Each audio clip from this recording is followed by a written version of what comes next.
Bulletcast for life. Doggy Charles. Yeah. Let's go. Yeah. The microphone messiah. Yeah. It's the microphone messiah. And Mr. No Days Off. Microphone messiah. Mr. No Days Off. Phil, Brandon, what's good, y'all? Let's go. Bulletcast host. Look, this is the time for us to be great on podcasts. Let you know this is the time and how the vibe lasts. This is the feeling of time and when we on it. You know we got no time for no opponent, just the feeling. Yo, what's going on, ladies and gentlemen? It is I, the microphone messiah, Phillip Antoine. I am joined by the Canadian destroyer, BT, Brandon Tanguma. What's going on, man? What is up, everyone? Happy March Madness to all those that celebrate. I celebrate March Badness. Let me talk about that at the end of the show. Hello. We got a lot of stuff to talk about, man. Outside the ring, Lex Luger wants Sting to induct him into the WWE Hall of Fame. That probably can't happen because of the AEW connection.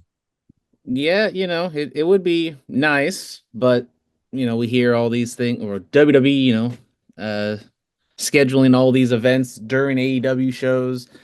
Even Lex Luger was there at Sting's retirement match, but he was specifically told he can't appear on camera. So you would always like, the nice thing to happen of, the companies coming together for the betterment of these two friends. But, sometimes business takes precedent over. What do you mean? TNA let Ric Flair show for the Four Horsemen induction? Yeah, well, this isn't TNA, and this isn't. And that, but this was like TNA in like 2012, like a completely different landscape. I don't think Hunter has a problem. I don't think Hunter has a problem. I know they did the whole Monday Night War thing. I would still suggest that AEW is more of a threat than TNA was, and at this current iteration, AEW is not much of a threat to how hot WWE is right now. I don't think Hunter has a problem with it. Well, I don't think it's a WWE thing. It's an AEW thing. Yeah. Because WWE be like, oh yeah, I know we, blocked all these different places, and we tell people they can't, appear on your show. But could, your probably most legendary name you guys have on the roster come over to us, even though we kind of messed him up when we had him? What? I mean, they didn't mess him up. Well, they definitely didn't. Well, Triple H. I feel like Triple H could have lost that WrestleMania match. Well, he wasn't. He didn't decide who won or lost, so it wasn't. It wasn't his fault. Exactly, it wasn't his fault, brother. I mean, come on. Like, did y'all really think? Like, stop. We'll see what's going on with that. Alberto El Patron. What did he do now? So he was wrestling down in Tijuana, and of course, where all the canceled people go. I don't remember or didn't see if this was a AAA show or if this was like a Mexican indie show, but he was wrestling Tijuana, and he's a heel. And the Mexicans and Puerto Ricans, the Latin fans sometimes will throw stuff into the ring, and they were throwing coins at him, and apparently he took exception to it, and so he went after one of the fans, and then I think he tossed a chair at one said fan, and it hit an elderly woman, and she got hurt. So then the Tijuana Wrestling Commission, yes, wrestling commissions are still a thing, have banned Alberto El Patron / Del Rio for 6 months. So he cannot wrestle in Tijuana for 6 months. You can go wrestle in Mexico City. Sure, it's not or sure it's not a big deal to him. Cities in Mexico. Yeah, I'm sure it's not a big deal to him. The roast of WrestleMania is happening after night 2. Apparently, it's going to start at 10 p.m., but I'm sure it's going to start much later than that. Hosted by what's the comic's name? Tony Hinchcliffe. Yes.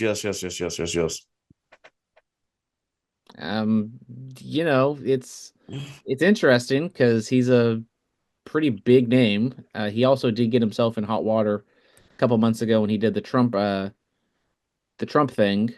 And, what did he do? Well, once again, here we are, me telling Phillip about what happens in the world because that's what we do here on this podcast. He was at a Trump rally. That's all I need to say.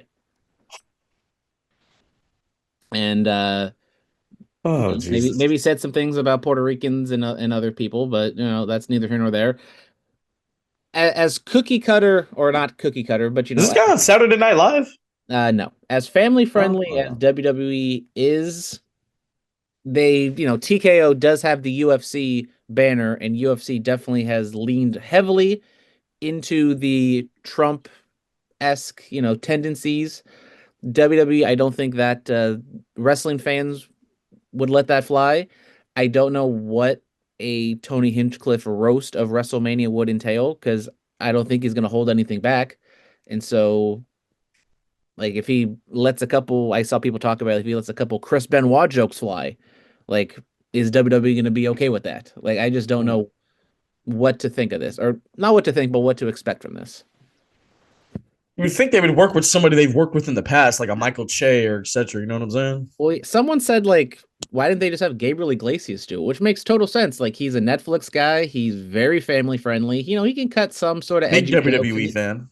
He's a big WWE fan. He can, kind of get a little edgy, but for the most part, he's kind of family friendly. So I thought that would have been a much safer pick. But Tony Hinchcliffe is one of the biggest comedians on one. Yeah. His show Kill Tony is one of the most popular podcast show things on the internet. So it's not a shock that WWE wanted to grab him. It's not popular. I've never heard of it. Exactly. Phillip's never heard of it. You don't matter. Hello, I'm trying to tell y'all.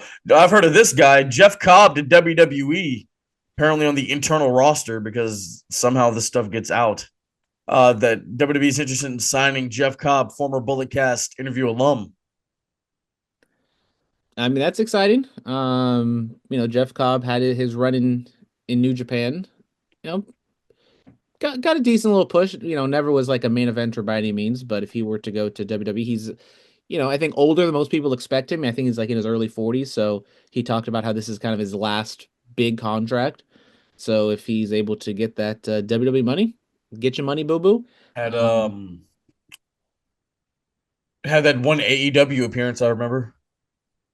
I think he had maybe a two. I just remember the first one when we was with Jericho. He dipped his toe in there, and then now he goes to WWE. I don't know if he were to go there, what to expect. Like, would they put him just in NXT? He's not a big enough name, I would say, to just thrust him in the main event. But he's talented enough that you could do that. He's, kind of like the Will Hobbs type, where he's a big guy, but he's not exactly a tall guy. So I don't know how that would play in WWE. Oh, we'll see, man. Get him and Jake going at it. It'd be like APW 2017. Good old days. Yeah, right. Let's go to the fan mail. It's the fan mail. Or do you remember the Amanda show? Of course I remember the Amanda Remember, like, it's the girls' room. What if we were like, it's the fan mail? No, I'll shut up. I'm sorry. I apologize, actually. Oh, where's my Wi-Fi off? Uh-oh. There we go. Yeah. Oh, yeah. Also, outside the ring, Rikishi's coming to Lodi-Con Saturday, May 10th, 11 a.m. to 5 p.m. Go check that out. There you go. There's your Lodi-Con plug. Mr. X had sent us stuff after we had recorded last week's episode, so I'll just throw this out there already. So Roman versus Punk versus Rollins at Mania, and if so, what role could Heyman play in all of this? I think he's gonna have to make a choice. I've been hearing talks of like the favor being that Heyman's in Punk's corner for one night only and stuff like that. I'm not sure. And then he also goes on to say, what reason, if do you think Cena would give for his dastardly heel turn? We're going to talk about that because we're going to dissect that Cena promo. And then he goes into saying, these are new messages. I thought that overall the Cena explanation for why he turned heel was good. It came off more like an old school heel promo. It was weird seeing him as a heel for the first time in such a long time. Kind of threw me off, but I'm interested in what this match is going to look like at Mania. Same here. Then he says, was Moxley being impaled by a spike the nastiest spot in AEW history so far? Watching that live was insane. We're going to get to all this when we talk about Raw and AEW, but yeah, that was John Moxley's a madman. I actually saw some AEW stuff this week, Brandon. Oh my goodness. It's not just going to be me rambling for 5 minutes? 5. You're being Well, gracious, no, brother. no, no. When it's just me by myself, then I will go like 15, 20 minutes. But if I'm here on the podcast, then I keep it quick and only go 5 minutes. Stop Different. yourself. You know you like to ring a ding ding. SmackDown, the Street Profits win the tag titles. It has been 4 years since they were tag team champions. Congratulations to Angelo Dawkins and Montez Ford. They bring the smoke like nobody can. Big win over DIY. Yeah, big match, a big win for them. I still don't know exactly what the Prophet's character is. Like we thought maybe they're going to turn heel, and then they kind of just haven't. And so they're No, just they were they have a just little more of an edge, obviously. They're yeah, a different type of character, they were just fed up. so they're a little more about it. Match was solid. I don't know if like the build was like anything special. It was just kind of like, oh yeah, we're gonna have a tag title match. And so we've got what was that, 2 weeks in a row now we have a SmackDown title change. Um, we're doing all this, but I think we're just gonna circle back at WrestleMania. We're gonna have like a multi-team tag team match. So like them, DIY, probably what's their name? Who are the number one contenders now? Pretty Deadly. They'll probably be in there. Yes, boy. Yes, boy. Uh, Motor City Machine Guns, obviously. So What the hell is going on with the Raw tag team title? I mean, the World tag team titles. I kind of forgot for half a second who the champions were. It's the Viking War Raider Experience. Hello. They had a fun little mini feud with Alpha Academy, whatever their names are. All American Made? Sorry, Oh, American males. Too many, no. too many A's. No. Don't you ever disrespect American Made, some of the best amateur wrestlers that And this don't you country has ever seen. disrespect the American males? One of the best theme songs of all time. Is it top 10? Is it top 10? I mean, I don't know if I'd say top 10, but definitely Is it even top? Is it even top 25? Top 10 WCW themes of all time. American males, definitely. I'll give you top 10 WCW themes. Maybe even top 5 WCW themes. Really? Yep. That's over Harlem Heat. That's Yep. over NWO. Yep. Well, not over. I'm just saying 5. There's 5 of them. So I got 5. So I think we're gonna have this conversation now. I mean, obviously NWO has probably number one. We'll go Harlem. We'll go Harlem Heat. The Wolfpack theme. We have 3 right there. American males. I'm trying to think of other themes before we just put American males on there. Like, hold on, brother. What are we doing? Who else had a nice theme song? You were messing with Alex Wright's theme? Or Disco Inferno's theme? Or Berlin's theme? Once again, I'm not saying I'm not messing with any of these themes. I'm just saying American males is like so bad it's great. All right, let's move on. Paul Heyman has a promo celebrating Roman Reigns Day because last Friday was the release of WWE 2K25. Go check it out. Play on the island of relevancy. Hello. But Roman Reigns said the tribal chief, the OTC, the YTC will be in attendance and SmackDown. Since we've learned that CM Punk will be there as well. This is going to be a big confrontation. Yeah, the Heyman promo itself was, I thought, very just cookie cutter and placeholder. So nothing too big to like talk about that. But obviously they're setting up the big face off or whatever between all 3 of the guys this week SmackDown. Tiffy, it's Tiffy time. She comes out there and brawls with Charlotte Flair after Charlotte Flair makes B-Fab tap out to the figure 8. I haven't seen the figure 8 in a long time. Thought it was good. Is this bad? But for a split second, like when you're watching the clip, I was like, is Tiffany using the figure 8? Oh no, that's Charlotte. That bad? Yeah, in total, this feud has not been great. Just spice it up. This show was live internationally on Netflix for us on USA. We had a big tape delay, so there's clips out there of Tiffany, doing the 2 dives, and both times she was nowhere near Charlotte. The first one they kind of hit it well, but the second one was kind of hard to miss. Well, she literally did miss, but you know what I'm saying. Hey, it's okay. It's okay. Somebody else that missed was Randy Orton. He missed the punt kick because KO pulled out Carmelo.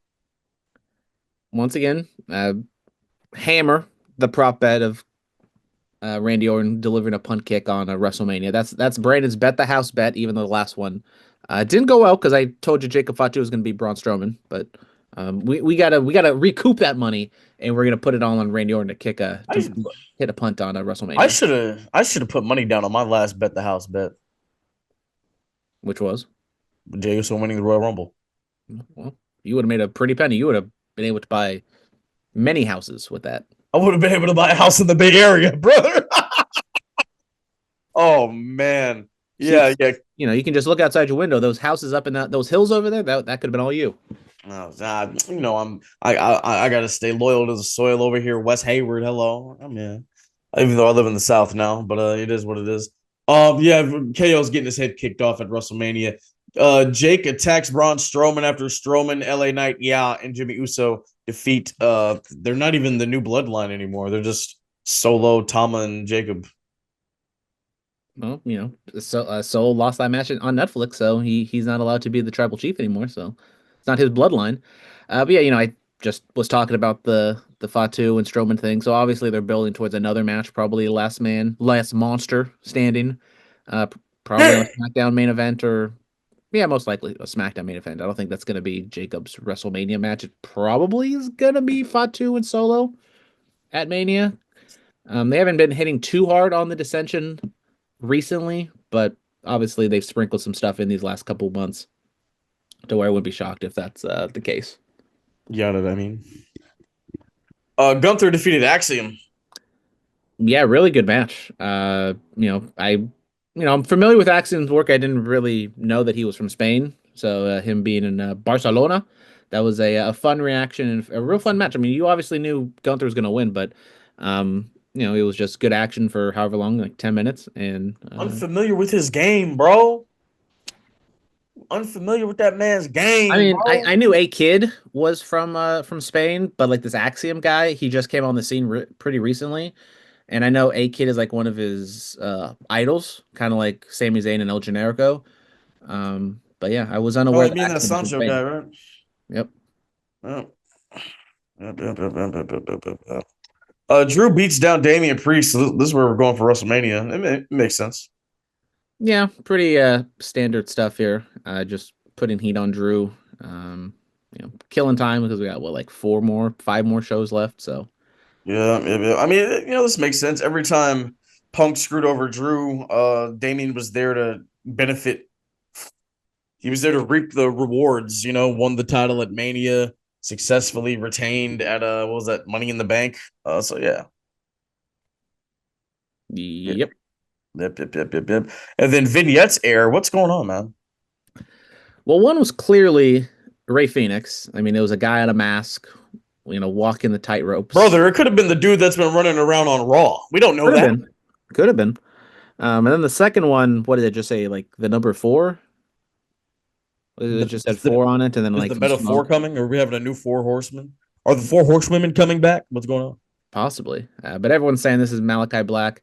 That one's more up in the air compared to the first one, which was clearly Ray Phoenix. It's the group from NXT. They're just about to show up, bro. I mean, yeah, we've been talking about both those guys seeming inevitable. I mean, maybe it's a Rusev return. Who knows? Rusev. Apparently, he and Lana got back together.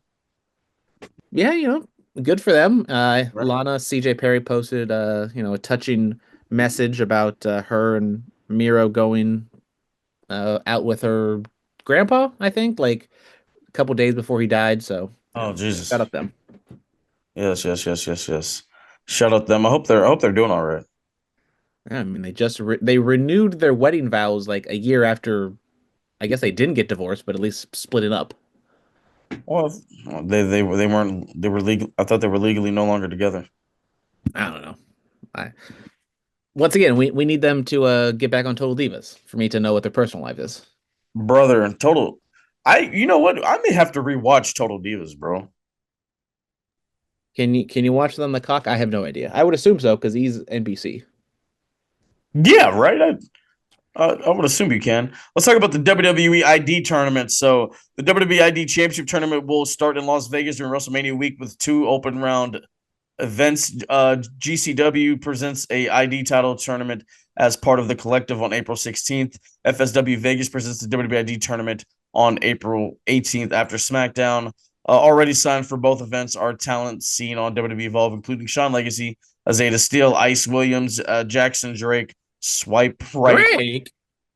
Drake. Swipe right of Brad Baylor and Ricky Smokes, Zara Zacher, Cupertino Jones, plus many others to be announced. Match announcements and more info coming soon.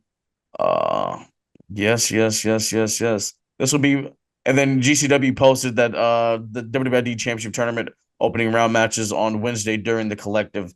Man, bro, I mean, we're already getting our plans going for WrestleMania. You know, Oasis, we're gonna have a show out there, bro. It's about to be hot and heavy out there, man.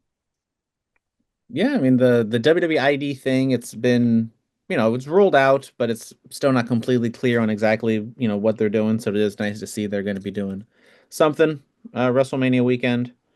But yeah, we'll see what the plan is or what they're doing with that thing. We shall see. We shall see. All right. Let's. Then David Finlay wins the New Japan Cup. Yep, just happened this morning. Spoiler alert: he wrestled Shota Umino for the finals of that, and David Finlay. I still would take Gabe Kidstock over him, but the New Japan Cup is always one of those things where it's sort of prestigious, but it's obviously not a G1 or anything like that. So, and I don't see David Finlay beating Goto for it, but it is nice that Goto is finally wrestling like someone younger because he's kind of been on this like redemption tour of just wrestling a bunch of old guys. Hey man, it's okay. I'm gonna do that one day. I'm gonna get tired of it. Just wrestle a bunch of old timers. Well, you got to wrestle all the guys you wrestled now. I gotta train. I gotta train first, though. I have to train first. It's a lot. I gotta train, and then I gotta come up with a character and all that other stuff.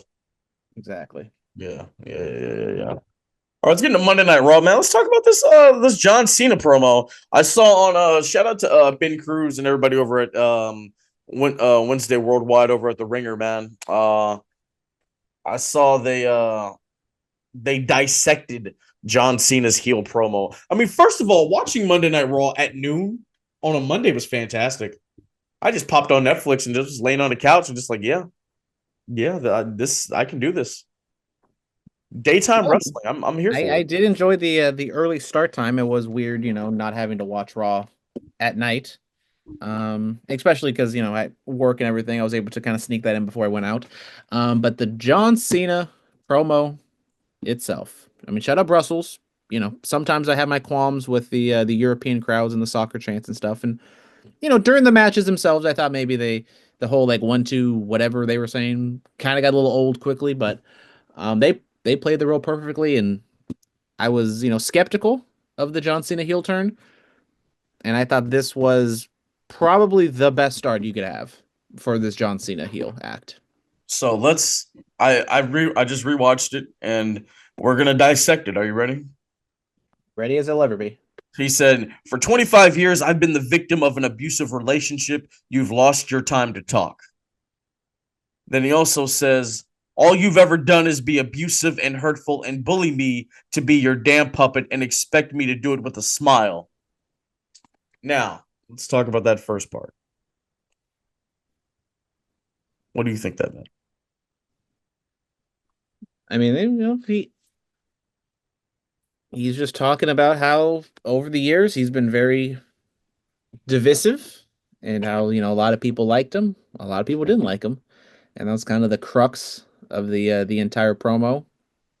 And I thought that was probably the best thing to do is like just acknowledge the bad reaction. It is a little weird that finally he was getting like a universal cheer, and then now is the time he decides to kind of go against the fans. I think it all dates back to Daniel Bryan said that the fans are fickle. Like, oh, now after all this time, you want to cheer me, Yeah, I mean, he just had to kind of go through the trenches, man. I mean, I heard people talking about like the one night stand with RVD, and then the night in Chicago with Punk and Money in the Bank, and had to just trudge along with a smile and do it all. He also says, I'm not a baby face. I'm not a heel. I'm a human being. That was one of the points where it's like, okay, like, did he have to go there? Like, did you have to like say those two words? But it is, John Cena. And if you're gonna use those terms, it would be for, the biggest heel turn in nearly 30 years.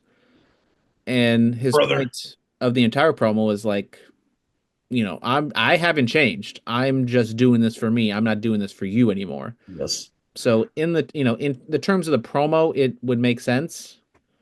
I think it's just, kind of the world we live in where kind of that type of promo or whatever is like, I think too utilized. So it's like maybe it didn't have the same meaning as it could have, but I didn't have a big issue of it. Like I probably would have with something else. He says, when I first got to the WWE, you let me know that you hated me. I went and changed myself, hoping that you would like me, and it worked for a second, and then it wasn't enough. Obviously, talking about when he first gets there, ruthless aggression, the colorful tights, and then he becomes the doctor of thugonomics. And I mean, do you remember people starting to kind of like get tired of the doctor of thugonomics back then? No, I mean, even if you go to the early years of like John Cena winning the title, like yeah, he wasn't like rapping, but he still was kind of the same character. Like he was like the same guy just without rapping as much. So I think it was really kind of that. I'm trying to, this is kind of my blind spot era, but like, maybe 20 or 2006 to 7 kind of is like really when it started to like turn of like, okay, yeah, this guy is Yeah. a And little then much. it that carried on until what? Jesus Christ. Until what, 2017? Is it then he just started showing up every now and again? He Yep. had like a 10-year run of just that. And then he also goes on to say, so I worked hard like I always do, and I started to win and win and win and win and win. Oh, I won a lot. And you guys hated it, and it wasn't enough. Yeah, then this is obviously talking about Super Cena. I mean, I remember the like, dude, like 09 to like 20, really 2012 09. until he lost to The Rock. Yeah, like 09 to like 2012. He was just 2012. He lost a lot too. Like we Well, I talked was about. gonna say like even after because I feel like 2012 was probably the year to do it because he lost to The Rock and he could be like, okay, I did all this and I still, it was all for nothing basically. But then he had to, get his win back the next year. Yeah. I mean, Super Cena, he won a lot. I mean, he beat everybody. I'd say even like, yeah. I mean, just Orton, Edge, Punk. I mean, when Punk was on his run with the title, Cena didn't really John beat him. Laurinaitis. He lost to John Laurinaitis. Let's not forget that he lost to John Laurinaitis. Cena was losing for a period of time, but I mean, he did win a lot. He won all the time. All you ever do is take and take and take and take and take, and all you ever do is care about yourselves. I put my values on the line, and all you can think about is what do we get? My story changed. Not one of you sons of bitches even asked me how I feel. And this is kind of the memeable part of the promo that's making the rounds on the TikToks and stuff. But it was a good line. Just and this is the heel active scene of like, he's kind of being whiny little baby about it. And he's, crying and complaining about stuff that, maybe has a little bit of truth to it, but I think he's blown it out of proportion. I think also maybe they're not going to say it.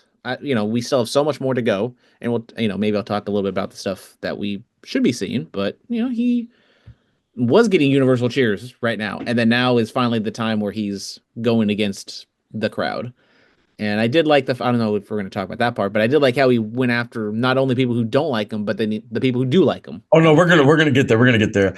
He also says you don't get a new look because you dress like me. I don't dress like you idiots. You don't get new music. That is my voice on that song. Your time is finally up. My time is finally now. So Cena's saying like, you expected something new. I ain't changing ish. I'm going to stay me.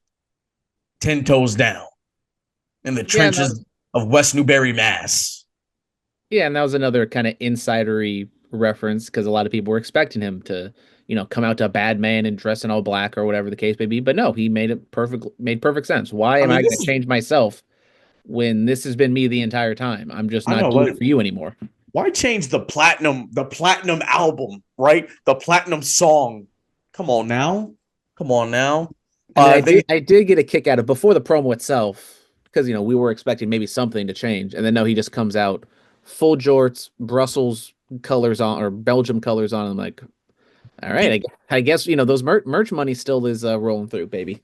I mean, people have said that Cena's been a heel for years for a grown man dressing in jorts. Oh man. He also says you're chanting for Cody, of course, your brand new shiny toy because you're about to put this one out to pasture. Talking about how he Cody's the new guy now, and he was the guy for a long time, and since he announced his retirement, they're ready to you know put him behind the shed. Then he says the Cena sucks jackoffs have proven that they're awful people, and I'm about to prove why the Let's Go Cena people are just as awful. You claim to support me. What have you ever done for me? All you have ever done is steal from me. You steal my personal moments. You steal my time. You have made me the butt of a stupid invisible joke for 15 years. It's not funny. I did like that part because I've been one of the people like, okay, that you can't see me. Yeah, we get it. Like it. What? Shut up. It's not funny. Oh, but I mean, this right here, stealing my personal moments, man. I mean, stealing his time. People were saying, "Oh, is that the Make a Wish?" Because I mean, No, I think that's the one thing Cena's not going to touch is like the charity stuff. I mean, well, rightfully no, so. not. I don't think he'll outright say it, but like you've taken my time, my personal moments. I mean, is personal moments? Is he talking about the Nikki Bella stuff? Like, well, I mean, it made sense because I mean, not make sense, but like it was a good move to go after the people who do like Cena because I think the more Cena goes after the fans, the fans are going to kind of almost like him more because it's like, okay, yeah, he's finally like turning heel, brother, but now he's going after like the little kids and all that other stuff, and so I like I said, I thought it was a good, well-rounded heel promo and a good explanation for what he was doing. yeah. I mean, I think what it really is like he sacrificed a lot. I mean, he sacrificed. I mean, isn't that one of the reasons?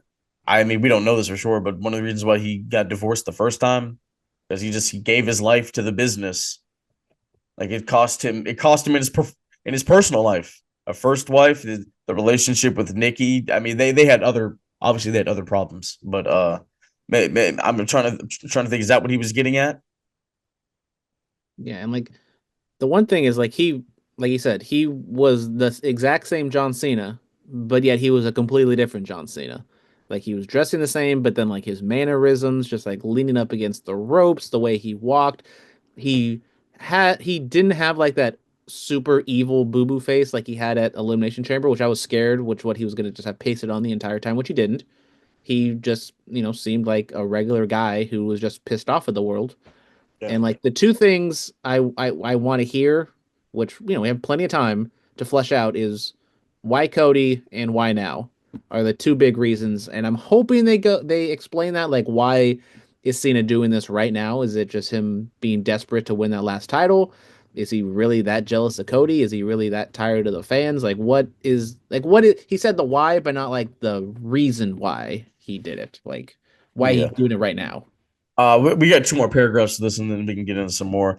He says, "You wear words like hustle, loyalty, and respect. I live them every day. You think you can buy words? You think you can buy the words never give up? I am the definition in perseverance, and every person here knows it."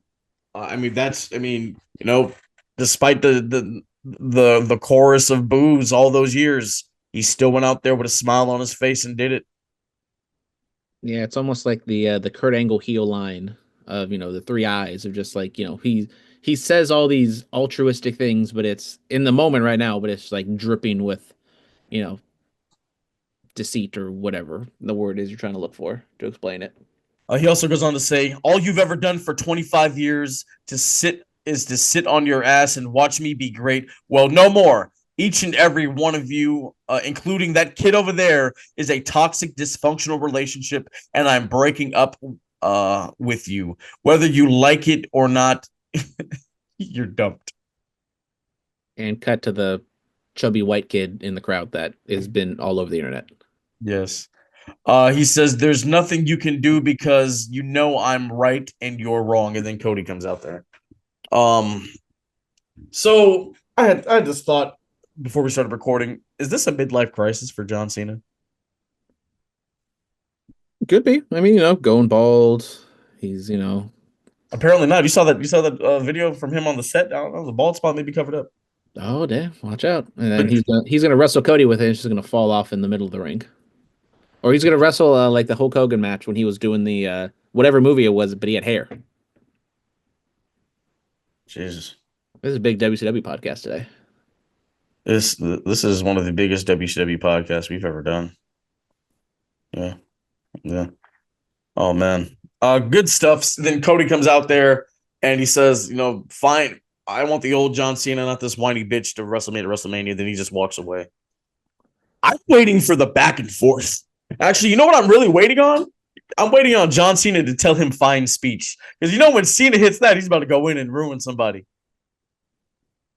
I thought the Cody response was perfect to where he didn't go too long because it was already like a 20-minute plus segment to begin with. Didn't overstay his welcome. He just went after him and was like, fuck you. I'm gonna beat whoever this guy is at WrestleMania, and that's that. So I need Cena to be like, yeah, they're cheering you now, but just wait. They'll turn on you like they do everyone. Oh, there we go. Sorry. No, I was saying I need Cena to tell Cody yeah, they're cheering you now, but just wait. Just wait. They're gonna turn on you. Yeah, I mean I don't know how much they're gonna bring up, they're probably not, the AEW stuff of how he was kind of in that same spot Cena was, where the crowd was the biggest fan of him. But and I think it's gonna happen eventually with Cody. I think Cody will turn, but he shouldn't turn anytime soon. But like you said, I think Cena and Cody, the dynamics, the parallels are definitely there. And Cena can just be like, look, why do they like you way more than they like me? Because you're just like me, but yet they like you for some reason. And then Cody can just be like, because I'm real, or whatever the case he's gonna say. That is true. That is true. We talked ad nauseum about that. Let's get into other stuff. Jey Uso defeats Austin Theory pretty quickly. Yeah, I don't know if this was cut for time because the Cena thing went so long, but yeah, I mean, Uso just ran over him. My guy's cooked. He did the top dollar dive. Yeah, he just posted about that on IG. He's like, "Hey man, play his mess up." He said he's gonna go for it again next week. Now you better hit it. Yeah, I mean, Top Dollar when he did that that dive, he had lost a substantial amount of weight. So the aerodynamics, Yeah, the math was off from the last time he did it. So. Yeah, I mean, he didn't do his Steiner math to calculate how far he should have went. Braun Breaker retains the Intercontinental title against Finn Balor. Gets the save from Penta, who defeated Ludwig Kaiser earlier in the night. Yeah, I mean, decent little main event. No one really expected Finn to win. Finn got zero reaction in England, which is a little disappointing, but it's Belgium, it's not Ireland, so I guess that maybe be expected a little bit, but the match was fine for what it was. Man, what's up? I miss my guy Phineas Balor, bro. I miss the breath and the throwing the arms. Where's that guy at? I mean, I wouldn't be shocked if we see him in the next 2 years. I mean, I think the Judgment Day definitely has kind of played its course, and I think it needs to be. It's been 3 years of the Judgment Day, bro. I think it needs to be done, definitely by SummerSlam, if not sooner than that. Dom Infinite Mania. Yeah, I mean, Dom said he wanted Penta in the Judgment Day, which was kind of out of nowhere. I don't know where this leads to. Is there going to actually be a new member, or is it just kind of them filling time for JD to come back? JD did some sort of interview and kind of gave an update. Did the Chris Van Vliet interview. Mm-hmm. Shout out to Chris Bay. He did a Chris Van Vliet interview. I saw that. Yes. Shout out Chris Bay. Shout out brother, man. Every time I've seen Chris Bay at a show, is always chops it up with me, says what's up. Really cool cat. And in that Chris Van Vliet interview, he wore a Shogun shirt, another brother who had an unfortunate accident. No news on how he's doing, but I hope he's doing well. I'm just glad to see Chris Bay. He's up and moving, and hopefully can get back to it. Let's see what else. Rollins had a promo talking about how he's going to show up on SmackDown to confront Punk and Roman Reigns. He says that, even all these years with the wise man in his ear, he still needs his architect to do the thinking for him. That was a nice line. Yeah. Yeah, I thought the Rollins promo was solid. I mean, crowd do that song way too long for my liking, but they. How's it go? How's the song? I'm not gonna degrade myself to do that, but the Rollins That's promo was crazy. fine. Degradate. That's a $15 word there, buddy. I probably didn't even say it right, anyways. But yeah, I mean the Rollins promo was fine, especially with no Punk or Reigns there, so it's kind of hard for him to do too much. But just kind of reacting from last week and then promoting next week. And I thought, I did like kind of the line of him, saying he's gonna be at SmackDown because that's where CM Punk and Reigns were, and the crowd boos, and he just like reacts to that. Like, I thought that was just like just a solid little mini moment that I enjoyed. Yeah, I mean, apparently Punk, went home to go celebrate AJ's birthday. Happy birthday, AJ. Yeah, all right. The big 3-8. Hello. Saw she was at a convention with Caitlyn. Shout out. Yeah. Then there was a contract signing for the Women's World Championship between Io Sky and Bianca Belair. Rhea Ripley comes out there, powerbombs Io on Bianca, and then signs the contract. That's not how contracts work logistically and legally. Like you can't just sign your name on it. I need somebody to say like, hey, this isn't legally binding. I need somebody to say that on the show. I mean, I feel like everybody was saying that on the show except for Rhea Ripley, and I just don't know what they're doing with her. I mean, she's like a crying, whiny little brat. She's complaining about losing her title when she's the reason she lost in the beginning because she was too busy focusing on Bianca. Oh, like Io is super talented. I think she should be used more, but like you're kind of you're cutting your nose off to spite your face if you're trying to push Io and like build her up by wasting away and ruining Rhea, frankly. Bro, we should have just got back to Rhea and Dom. I knew we should have got Rhea versus Dom at Mania, bro. I was really trying to see that match. I mean, it's a better idea than whatever they're doing with Rhea right now, because it is. She's like too popular, I think, to fail. But I thought you were gonna say Tupac. I'm sorry. I'm tired. R.I.P. Tupac. Hello. If he is actually dead, we don't know that. That's are you one of those that? I mean, the rumor for like 10 to 15 years is he was in Cuba. Is this true? I mean, I've seen photos. I've seen photos of Tupac. That definitely is not just like a guy who kind of looks like Tupac because he has like a thin mustache and a do-rag on or a bandana on, but a little goatee. Yeah. Did they ask him to rap? Was he like, and you feel me? No. Yep. Definitely wasn't. Yeah, I don't know what's going on with Rhea. I don't know what's going on with Rhea, but Jesus Christ, we gotta do something.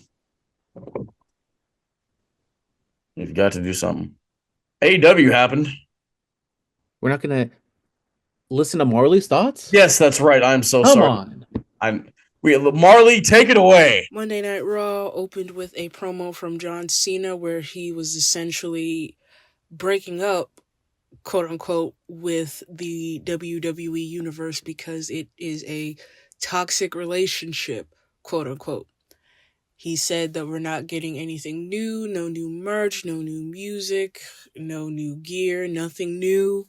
Full on heel energy until Cody Rhodes comes out and interrupts. And Too Long Didn't Read version, Cody Rhodes came out here and called John Cena a whiny bitch, which essentially says that what happened at Elimination Chamber, I'm not going out like a bitch leading into this WrestleMania match. So, good build for their feud.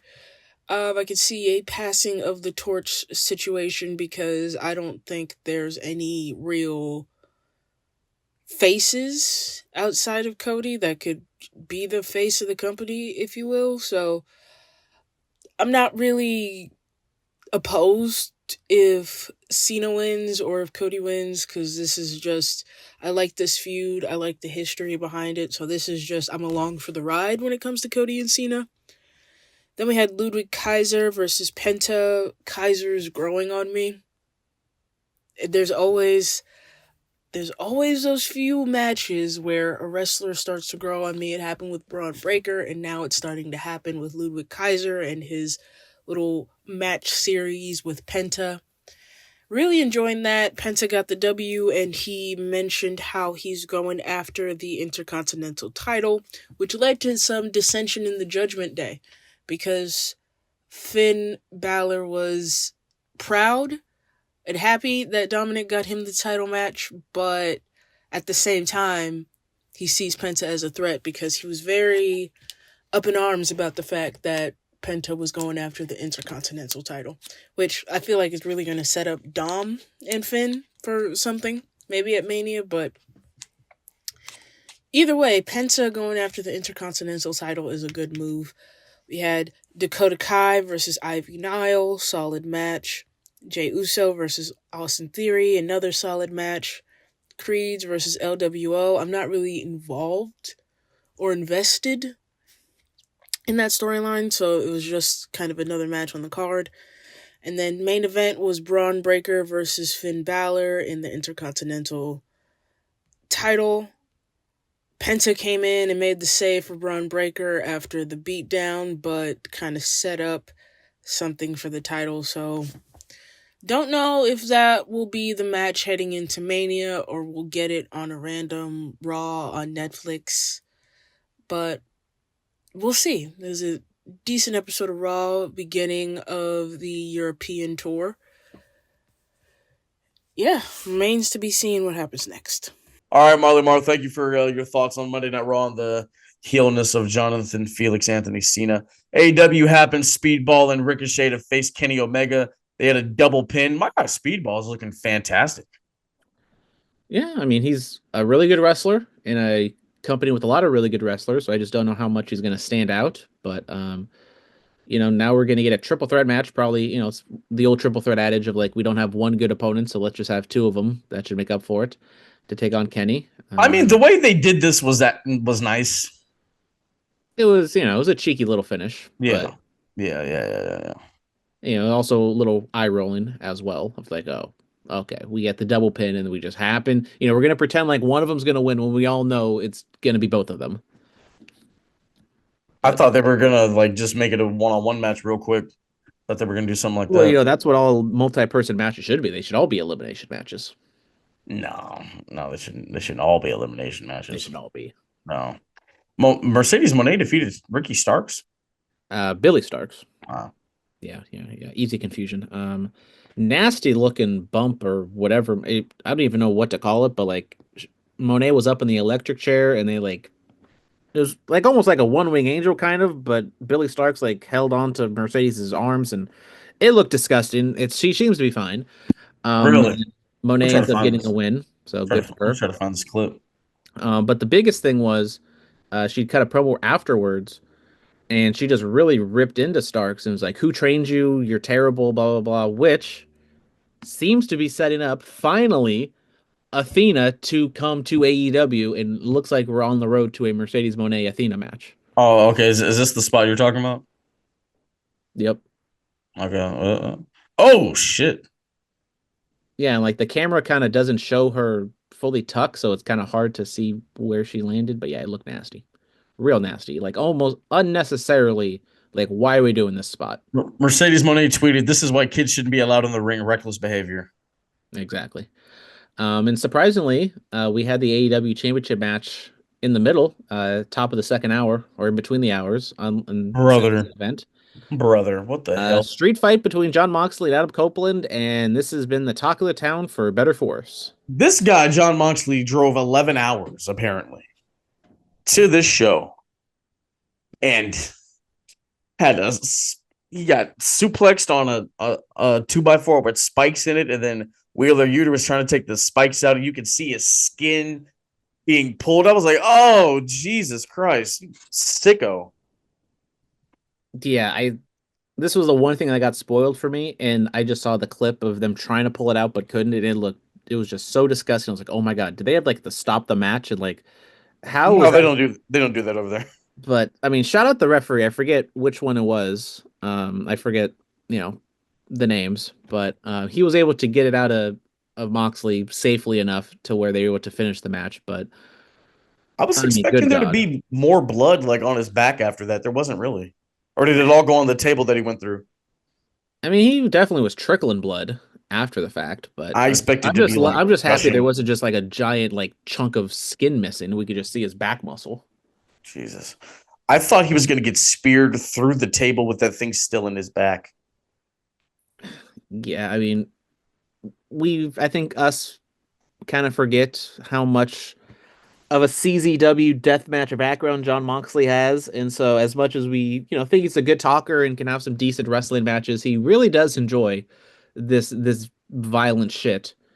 And Bro, I've been around this violent shit. I still don't know how these guys do it.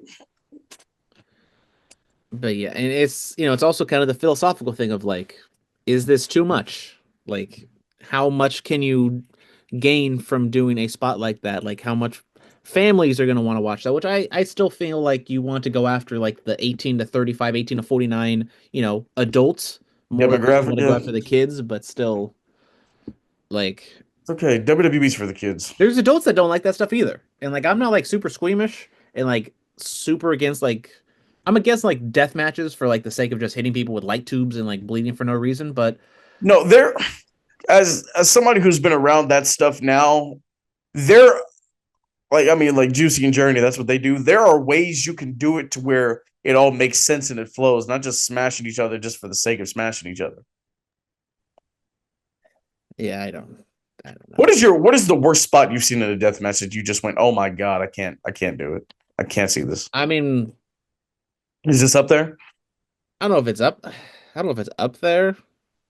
I'm trying to think of like deathmatch because I don't watch a lot of deathmatch stuff. Like I see like the juicy journey stuff that they do, and for the most part, like it's like a lot of light tubes and they pull out like the cut open cans on a door or something, which it looks nasty, but it's not like gruesome like that spike thing was. The needle spot, whenever that was The early, needle in the mouth, right? the needle in the mouth one was like visually it doesn't look great, but like you could just think of someone sticking a needle through your mouth and just like what the fuck Bro, are you didn't doing here? what about the one where some guy just had a needle in his junk? That one was crazy too. Yeah, I don't know how much that was worked or not, but yeah, it's Brother, I I'm hoping this is the end, but like the match was such a convoluted finish of like half the locker room coming out to beat Copeland to where I don't know if this is gonna be the end. And now we get half the locker room Moxley. coming out to be the 50-year-old man is crazy. Yeah, can't do the job clean, brother. Or no, But Cope. His name is Cope. yeah, but yeah, Moxley and Swerve at Dynasty in 3 weeks. I Tight. mean, I still would just say put it on Swerve, get this Death Rider stuff over with, but it's also like if they have a bigger picture, do you Wait, just so have see they it ever through? And like, do you want Swerve to just be like almost another transitional champion? Because I think we're gonna, build to something big at All In with the Owen Hart Cup. what so have they like I know Moxley was talking about like not like a higher power, but he was talking something like that. Did they ever has that No, ever that been was 6 months ago. We still don't know what that means. I mean, he's kind of stopped with the theoretical promos of like this entire locker room sucks, and like I'm gonna change my ways. And now he's just kind of more of a straightforward heel, which I think is okay. better. But I think kind of it's almost like the House of Torture stuff in New Japan, where just like everyone gets involved in the matches. The matches aren't that great, and we're just and also the baby faces aren't the best because like thus far what he's faced: Copeland, Orange Cassidy. Um, Orange Cassidy used to be hot as ever. What happened? everyone kind of has their moments. Like Hook. I mean, Hook was super hot like 2, 3 years ago, and a combination of him not getting better slash them not pushing him that You much, know what killed him? You kind know of what fizzled killed him? out.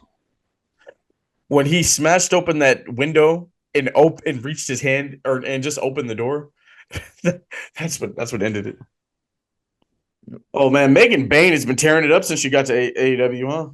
Yeah, she is now going to face Tony Storm at Dynasty for the championship, and Tony Storm was on commentary for her match or for Bane's match against Statlander. It was a really solid match, and Tony Storm kind of stealing the scenes as she does. She's a wonderful actress, and all of her little double entendres and talking about Excalibur's sword and Tony Schiavone's Hollywood endings for $45, and yeah, Wait, Tony Storm is what? just absolutely in her bag that night.